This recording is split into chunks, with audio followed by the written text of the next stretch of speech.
Hello दोस्तों, मैं लौट आया हूँ आपके लिए वो लाल दरवाज़ा दैट रेड डोर सीरीज़ का सेकंड पार्ट लेकर। अगर आपने इससे पहले वाला फर्स्ट पार्ट नहीं देखा तो आप उसे पहले देख लीजिए, क्योंकि उसको देखने के बाद ये कहानी आपको और ज़्यादा अच्छे समझ में आएगी और उसमें कुछ ऐसा हुआ है जिसके लिए आप तैयार नहीं थे। प्रेजेंट डे ये सब होने के बाद मुझे कहीं और शिफ्ट होना पड़ा, मगर मेरा दिमाग 24/7 वहीं चलता रहता था, उसी सब चीज़ों के बारे में सोचता रहता था। और एक सवाल कि वो मरा कैसे और क्यों मरा, मुझे आंसर जानना था। और एक सवाल जो काफ़ी अनदेखा करा गया, लेकिन वो सवाल था वो लाल दरवाज़ा, उसके पीछे क्या है। इस बात को 1 साल बीत चुका है। मैं अब धीरे धीरे से उन सब बातों को भूल रहा हूँ, उन सब चीज़ों की यादें अब धुंधली पड़ रही हैं। अपनी डेली लाइफ में मैं बिज़ी हो चुका हूँ, बट अगर ऐसा होता तो आप ये स्टोरी ना सुन रहे होते। फिर एक दिन जब मैं अपने काम से लेट हो गया था और मैंने देखा रोड पर, जो मेन रोड था उस पर ट्रैफिक था बहुत ज़्यादा, तो मैं शॉर्टकट लेने लगा और वो शॉर्टकट का रास्ता उसी घर के सामने से निकल रहा था। तो जब मैं वहाँ से निकल रहा था, एक धीमी सी और दबी दबी सी आवाज़ मुझे सुनाई दी। उस आवाज़ में था, मुझे बाहर निकालो। बट मैंने वो आवाज़ इग्नोर कर दी। फिर उस आवाज़ में कुछ ऐसा बोला जो इतना ज़्यादा पर्सनल था कि मेरी हालत ख़राब हो गई। मैं अपने आप को रोक नहीं पाया और उस अपार्टमेंट में जाने लगा जो सीज्ड था। और जैसे तैसे मैं अंदर घुसा। अपार्टमेंट पहले से ज़्यादा भयानक और वीरान लग रहा था, बट मुझे जवाब चाहिए था, सच जानना था। फिर मैं सीधे उस बेसमेंट में गया एंड आई सॉ दैट वहाँ किसी तरह की पूजा या जादू हुआ था, जो बिल्कुल नॉर्मल नहीं था। वो बहुत ज़्यादा क्रीपी और वियर्ड था। जो बुक्स पहले वहाँ थी वो अब और ज़्यादा वीरान और डरावनी लग रही थी। मैं शॉक्ड हो गया था कि घर सीज्ड है, फिर भी यहाँ कौन आ रहा है, और अगर कोई आ भी रहा है तो क्यों। और तभी मैंने एक आवाज़ सुनी, जैसे कोई और भी वहाँ हो मेरे अलावा। मैं बता नहीं सकता, अपने शब्दों में बयान नहीं कर सकता मुझे कितना डर लगा था उस समय। तो मैं तभी कबाड़ के पीछे छुप गया और तभी मैंने देखा वहाँ काफ़ी सारे चूहे, काले चूहे जो होते हैं, वो इकट्ठे होने लगे। और जैसे मानो पूरा घर के चूहे और आसपास के मोहल्ले के चूहे वहाँ इकट्ठे हो गए थे और सभी चूहे एक तरफ जाने के लिए मर रहे थे। वो लाल दरवाज़ा, जैसे उसके अंदर कुछ है जो उन्हें बुला रहा है। और फिर वो सारे चूहे एक एक करके फट गए। हाँ, सही सुना आपने, वो एक एक करके फट गए और उनका जो लिक्विड था और बोन्स जो पूरे गले हुए थे वो ज़मीन पर फैल गया। और वो सब देखकर मेरी हालत बहुत ज़्यादा ख़राब हो गई थी। फिर मैंने देखा कि वो सारा जो लिक्विड था और जो भी था वो बोन सब उस दरवाजे के अंदर जा रहे थे। दरवाज़ा हल्का सा खुला हुआ था। ये सब हो क्या रहा था, ये ऐसा मैंने कभी मूवी में भी नहीं देखा था। ऐसा लग रहा था जैसे कोई अंदर है जो भूखा है। फिर मैं वहाँ से चुपके से दबे पाँव निकलने लगा। उसी दरवाजे में से रश्मि की आवाज़ आई, मेरी बहन जो 6 साल पहले मर चुकी थी, जो मुझे बुला रही थी दरवाज़ा खोलने के लिए। बट मैं इग्नोर करके भाग रहा था वहाँ से। तभी घर के सारे गेट्स एंड विंडोज़ लॉक हो गए। एक बहुत तगड़ी नेगेटिविटी मुझे फील हो रही थी घर के अंदर, जैसे कुछ बहुत ज़्यादा ख़तरनाक चीज़ें हैं। और वो चीज़ जैसे कोई उल्टी दुनिया का दरवाज़ा या फिर कुछ और।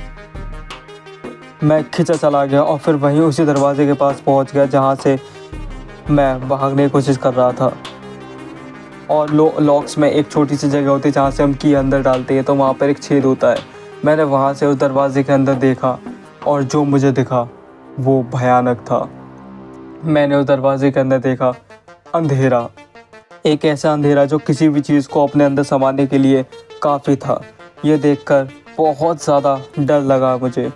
और जैसे ही मैं वहाँ से मुड़ा, मैंने पीछे देखा एक नशेड़ी जो मर चुका था, वो मेरे पीछे ही खड़ा था। उसकी पूरी बॉडी सड़ी हुई थी और वही गंदी बदबू आ रही थी उसके ऊपर से। अरे तुम जिंदा हो, तुम तो मर गए थे ना, मैंने घबराते हुए पूछा।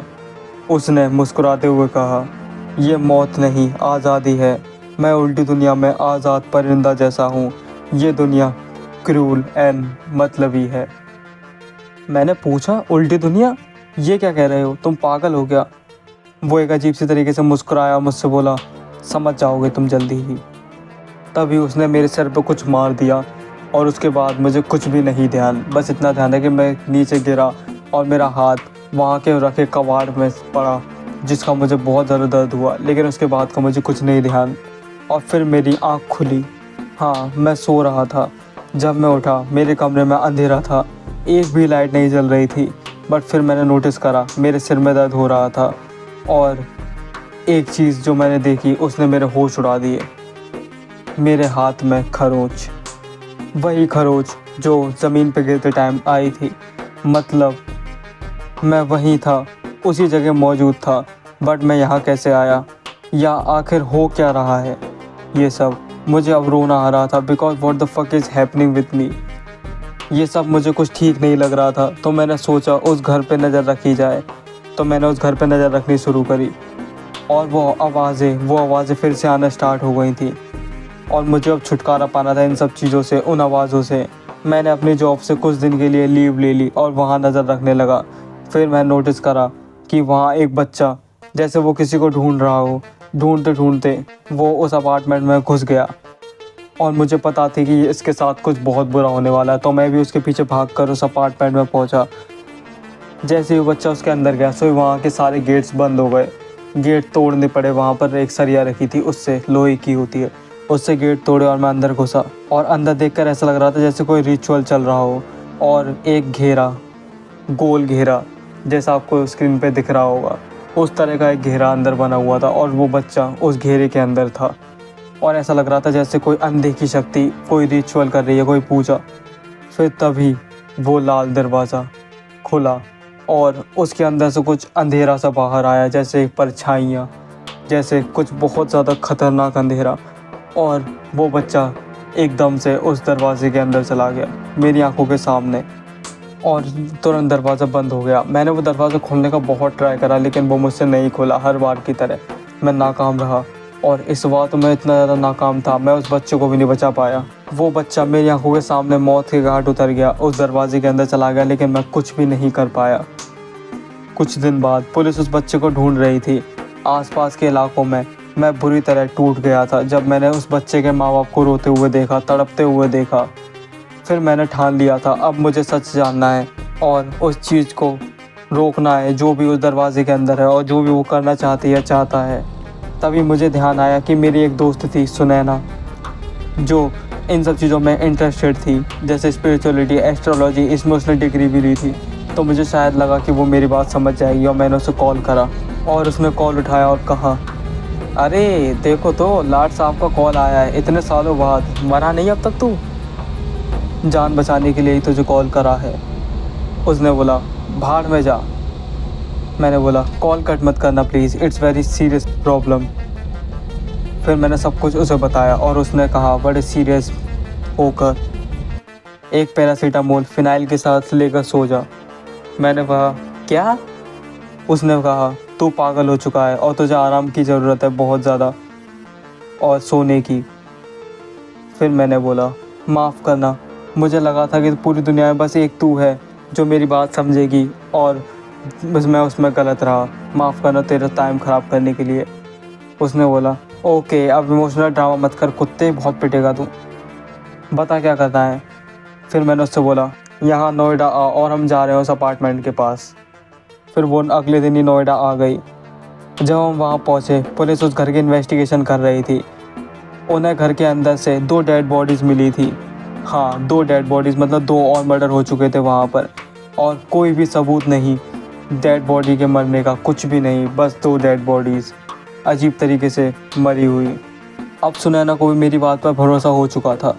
तभी उन पुलिस वालों के जाने के बाद सुनैना और मैंने अंदर जाने का प्लान बनाया। तो हम अंदर गए और लॉक्स खुले हुए थे। हम सीधे उस बेसमेंट में गए और वहाँ पे जो बुक्स थी, सुनैना ने 2 बुक्स सबसे ज़्यादा क्रीपी जो थी वो वाली 2 बुक्स अपने बैग में रख ली और हम वहाँ से निकलने वाले थे सब कुछ देखने के बाद। लेकिन तभी आसपास के जो सामान रखे थे वो सब हिलने लगे और सारे विंडोज़ और गेट्स लॉक्ड हो गए। हम बेसमेंट में बंद हो चुके थे। अब हम बहुत ज़्यादा घबरा गए।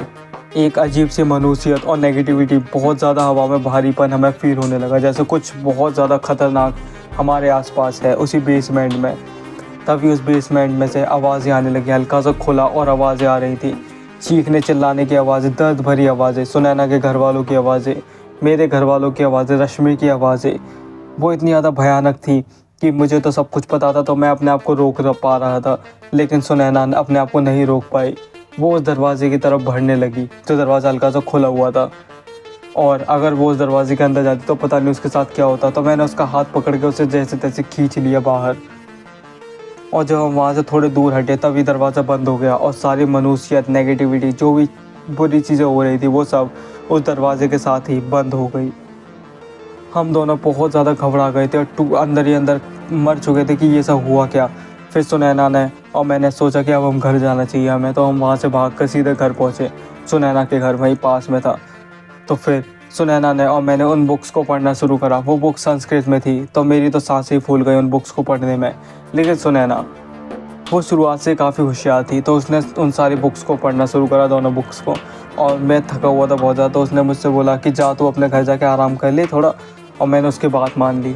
और सबसे बड़ी गलती मेरी, मैं अपने घर आ गया और अपने घर आने के बाद सो गया। फिर रात को 3 बजे करीब तभी अब उसने कॉल पे कहा, जल्दी घर आ, मुझे पता चल गया उस दरवाज़े को कैसे खोलना है। उसने बहुत ज़्यादा घबराते हुए बोला, लेकिन उसकी बात में सच्चाई थी। और फिर उसने बोला, मुझे कुछ ठीक नहीं लग रहा है, बहुत ज़्यादा अजीब है सब कुछ, जल्दी मेरे घर आ, मुझे डर लग रहा है। मैंने जल्दी से गाड़ी निकाली और उसके घर पहुंचा रात को 3 बजे ही। और जब मैं उसके घर पहुंचा, मैंने अंदर देखा कि वो